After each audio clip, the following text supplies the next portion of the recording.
Okay, so before I start this video, I just want to say, normally I leave down in the description a little line of where the spoilers are of all my videos. Doesn't matter what the video is about. I always just leave a description of like the spoilers and what chapter or episode.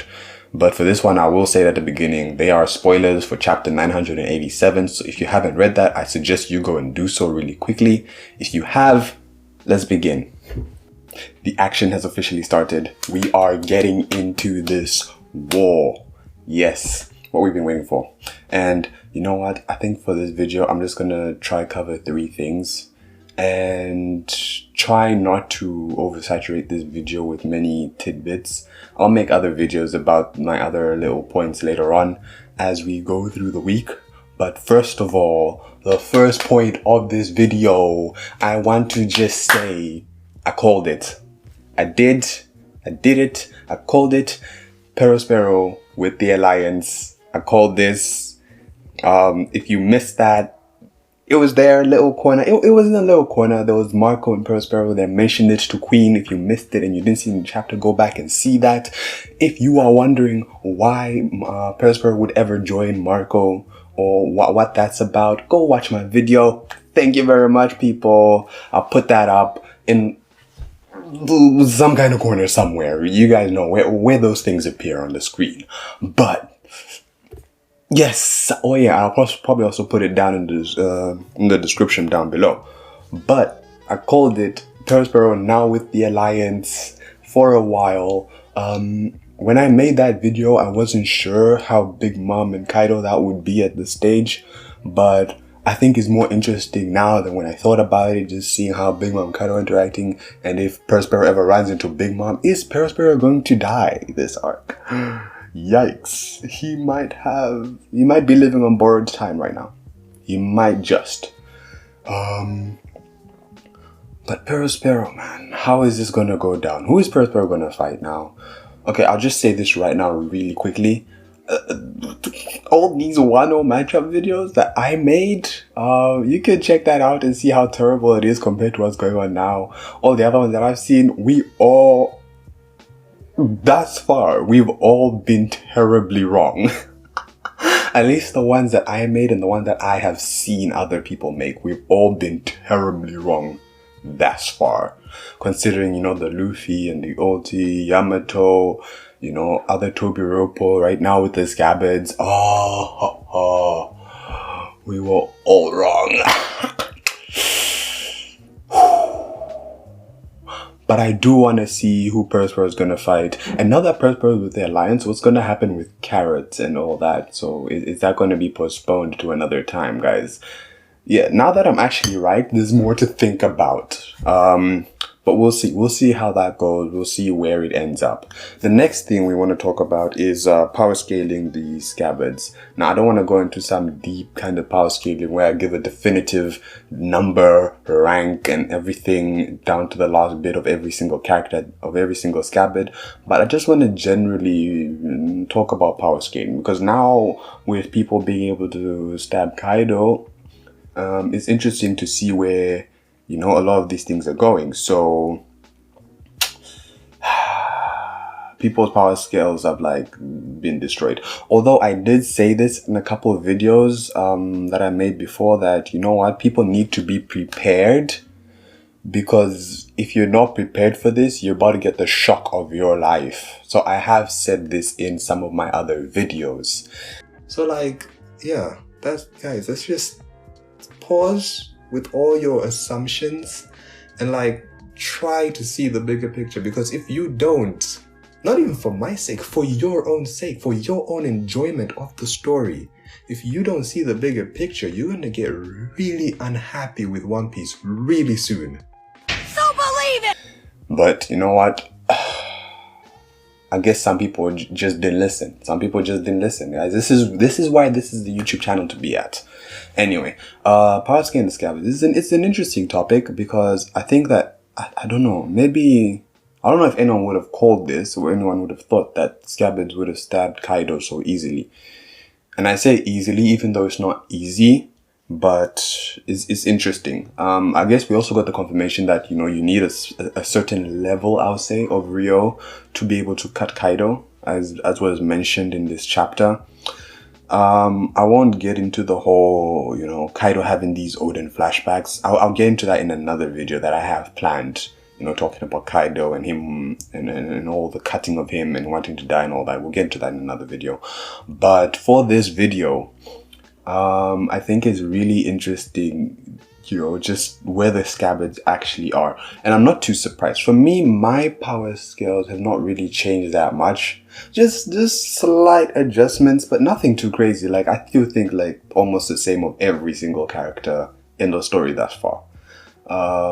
I think the biggest thing that was really put into perspective, which really changed, and not really changed, but was really placed properly, I would say, is just the gap that we have. We're starting to get an idea of the gap, because we have this thing where it's like, generally people think that first commanders and admirals that admirals are a bit above the first commanders, but somewhere, we're not sure how far above, and then that Yonko is just somewhere above that. We don't know where, but somewhere above. Now we're trying to get an idea of where above they are, and it might not be as high as some people thought. So, I mean, it's really great just to get an idea of where these things are, get an idea of how strong Luffy needs to get.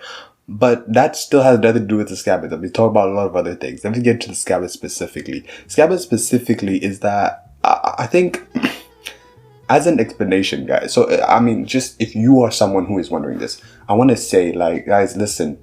The way it is that the Scabbards are stronger than everyone thinks. It's not that everyone else is weaker.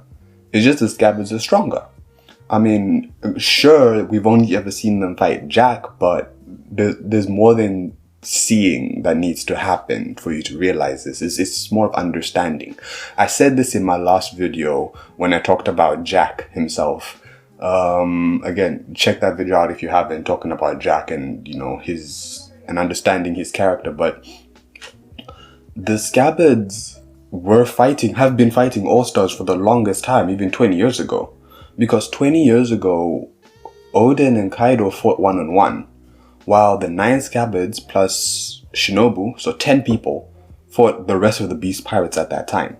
And of course, back then, we still know that they were All-Stars. Maybe the crew was not as big as it is today, but the 10 of them fought the rest of the crew. So any battle that would have had to be would have had to be at least one-on-ones, or more than one on, like, I don't know, maybe 3-on-1, 4-on-1, but the one person is the Scabbard versus multiple people. So, meaning that, by implication, that the Scabbards were going against the All-Stars back then one-on-one. So, at the end of the day, an easier way to think of what has happened between last chapter and this chapter with the Scabbards, right? Take Jack. I'll say take Jack, because I won't say that the Scabbards can beat King and beat Queen. I do think that most Scabbards can go up against King and Queen, no problem. I won't say they'll win, but they can go up against them. But I think that, quite a few of them can beat Jack. So let's just take Jack as an example. Okay, just so I also don't get too many people upset. I'll take Jack.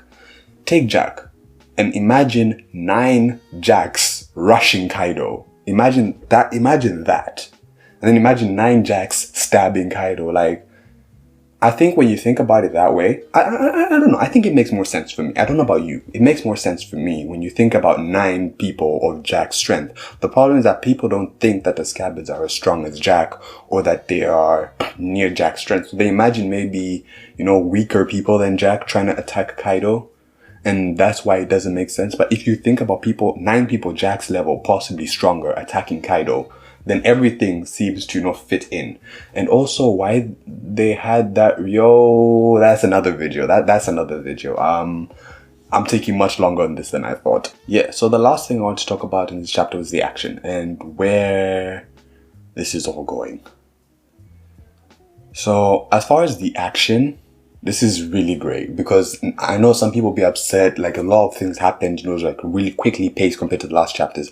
But I think that makes sense, because what we had was like a certain pacing, you know, especially when we're outside, when Act 3 started, and then things got a bit slower because Oda was really trying to, like, you know, put all the pieces in the right positions. And now that we've started, we're really just shooting off. So I don't know how long this is going to take from now to the end of the arc, but now it's just action. Like, the time for storytelling, story building, flashbacks, all that is basically over. I won't say completely. Maybe there'll be a little bit more explanations and stuff, but it's basically almost all over. It's just action now, and there's so many enemies and so many things that need to go down, so don't be surprised if some things are off screened.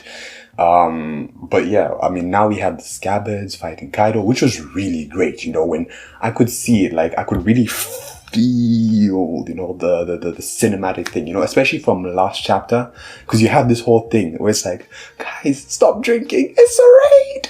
Oh, but yeah, we have the Scabbards and Kaido, you know, when they fell in the dead, and you could feel like really dark. And then now they're coming up. Although I thought they were gonna ask Luffy to fight Kaido, but then apparently that's not what happened. The Scabbards are fighting Kaido. And that's really interesting because now we're gonna get Sulong, and, you know, they said all their people. But, you know, some of those guys stayed back on Law's ship. So where are those guys? And the guys who came with Neko, where are those guys at? Like, did they come around?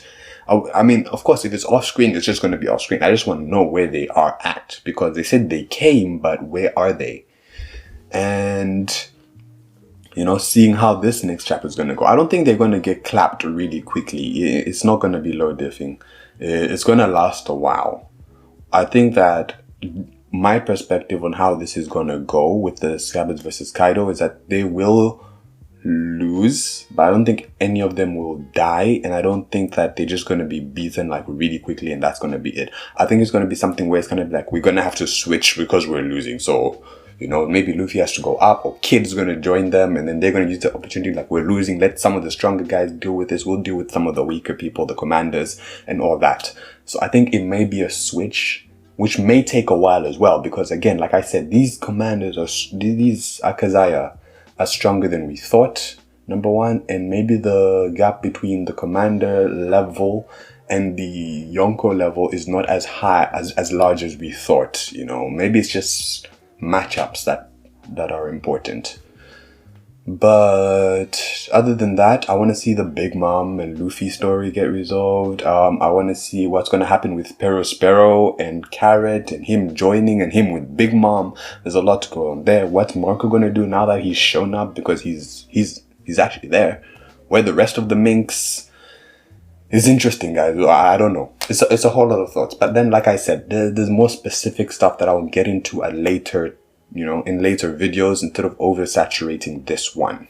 Anyway, guys, please feel free to tell me anything that you think that, you know, is really relevant to, you know, maybe power scaling or cinematic experience or just the pacing or anything about this chapter. Leave that down in the comments, or, you know, contact me anywhere else, Discord and all that. Please like the video if you like the video. I will not encourage you to dislike the video. You can move on to the next one. Thank you very much. If you know someone who needs to hear the truth about this power scaling, about this action, share this video with them, please, guys. If you have time, watch one more video. If not, thank you for watching this one to the end. This is King KZ, and I'll see you in the next one. Peace.